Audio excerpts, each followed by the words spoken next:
हज के अरकान कितने दिनों पर मुश्तमिल है? 5। पहला कौन सा है? 8, दूसरा 9, तीसरा 10, 11 और 12। ये 5 अय्याम आपने याद रखने हैं। 8 जुल्हिज्जा, 9 जुल्हिज्जा, 10 जुल्हिज्जा, 11 जुल्हिज्जा, 12 जुल्हिज्जा। 8 जुल्हिज्जा का दिन हमने गुजारना है मिना में। वहां पढ़ेंगे 5 नमाजें। 5 नमाजें मिना में पढ़ना सुन्नत है। और पहली नमाज होगी जोहर। पहली कौन सी पढ़ेंगे?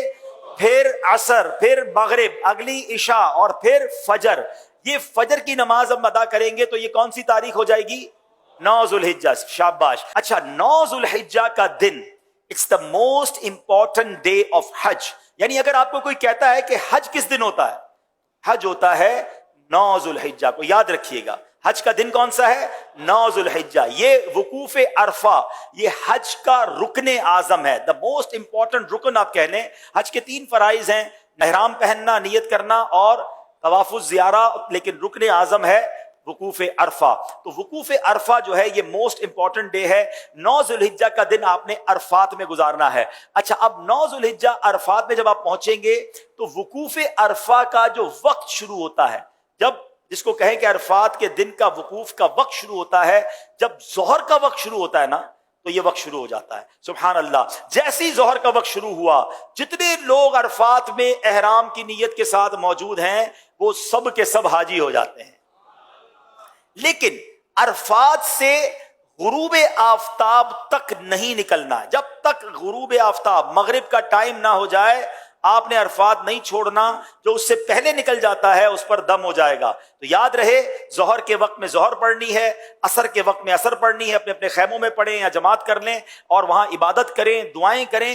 गुरूब आफताब से पहले पहले अरफात को नहीं छोड़ना है।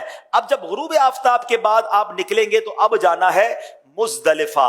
और मुजदलिफा पहुंचकर अल्लाह की शान देखें। अरफात में मगरिब का वक्त हो गया है मगर मगरिब पढ़ने की इजाजत नहीं है। अच्छा, मुजदलिफा में भी मगरिब और इशा पढ़ेंगे मगर इशा का वक्त शुरू हो जाने के बाद पढ़ेंगे। यानी इशा का वक्त शुरू हो गया, अब मगरिब और इशा पढ़ेंगे। और उसको मिलाकर पढ़ने का तरीका यह है कि मगरिब के पहले फर्ज पढ़ेंगे, फिर इशा के फर्ज पढ़ेंगे, फिर मगरिब की नवाफिल, मगरिब की सुन्नतें और नवाफिल, फिर इशा की सुन्नतें, वितर वगैरह अदा किए जाएंगे। अब ये रात है 10 जुल्हिज्जा की रात। सुबह 10 जुल्हिज्जा है। ये रात गुजारेंगे मुजदलिफा में और इस रात इबादत भी करेंगे।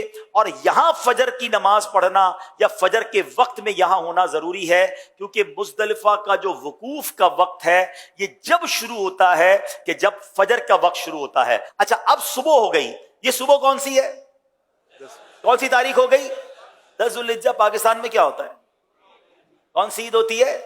बकरा ईद। हाजी देखो कैसे कमाल की ईद मना रहा होता है। लोग अच्छे अच्छे कपड़े पहने हैं, खुशबू लगाए घूम रहे होते हैं, एक दूसरे से ईद मुबारक कर रहे होते हैं। हाजी के एहराम भी मैला, उसके बाल भी बिखरे हुए, उसकी आंखें भी नींद से, थकन से चूर है। ये कैसी ईद है? वल्लाह ये सारी दुनिया की ईदों से अच्छी ईद। हाय हाय, क्योंकि अल्लाह को ये मैला कुचैला हाजी बड़ा पसंद है। आज ईद का दिन है और हाजी को 3 काम करने हैं। 10 जुल्हिज्जा को 3 काम करने हैं और ये तीनों काम एक तरतीब से, सीक्वेंस से करना बड़ा जरूरी है। ठीक है, याद रखिएगा। पहले हाजी ने क्या करना है? रमी करनी है। क्या करना है? इसको रमी करनी है शैतान को कंकरियां मारनी है, बड़े शैतान को। उस दिन एक ही जमरे को, एक ही शैतान को कंकरियां मारनी है, 7 पत्थर मारने हैं। रमी करने के बाद हाजी ने क्या करनी? कुर्बानी। क्या करनी है? अच्छा, रमी कर ली तो कुर्बानी, जो भी करने वाला है उसको बताएंगे मैंने रमी कर ली, वो उसकी कुर्बानी हो जाएगी। कुर्बानी हो गई तो उसके बाद हाजी ने हलक करवाना है या कसर करवाना है, तकसीर करनी है, बाल उतरवाने हैं।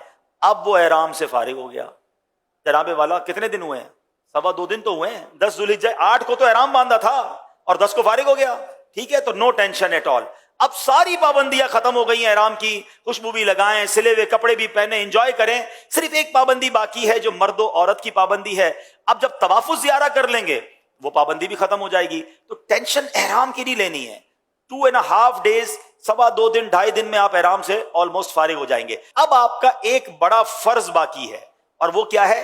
तवाफुज ज़ियारा। तवाफुज ज़ियारा उसका नाम जरूर है मगर चक्कर उसके भी साथ ही हैं। वो नॉर्मल तवाफ की तरह है मगर ये तवाफ ज्यादा इंजॉयबल है कि इस तवाफ में अब आप कपड़े पहने हुए हैं, अब आप एहराम में नहीं हैं, अब आप अपने लिबास के साथ बड़े सुकून से तवाफुज ज़ियारा करेंगे।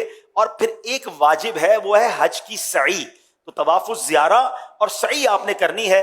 तवाफुज ज़ियारा का जो टाइम है वो 10 को भी कर सकते हैं, 11 को भी कर सकते हैं, 12 की गुरूब आफताब से पहले पहले करना है। तीसरी ईद को मगरिब की नमाज का वक्त शुरू होने से पहले पहले किसी भी वक्त तवाफ़ुल ज़ियारा किया जा सकता है, ठीक है। और जो सई है, जो तवाफ़ुल ज़ियारा के बाद करने वाली हज की सई है, वो आप कभी भी कर सकते हैं, 12 के बाद भी कर सकते हैं, लेकिन आप बेहतर है कि तवाफ़ुल ज़ियारा के साथ कर लें ताकि एक चीज कंप्लीट हो जाए। अब 11 और 12 ज़ुल्हिज्जा में दो मजीद आपने काम करने हैं। वो क्या करने हैं? आपने जमरात की रमी करनी है और उसमें 3-3 शैतानों को कंकरियां मारनी हैं और हर शैतान को 7-7 कंकरियां मारनी हैं। तो जब 3 शैतानों को 7-7 कंकरियां मारेंगे तो कितनी मारेंगे?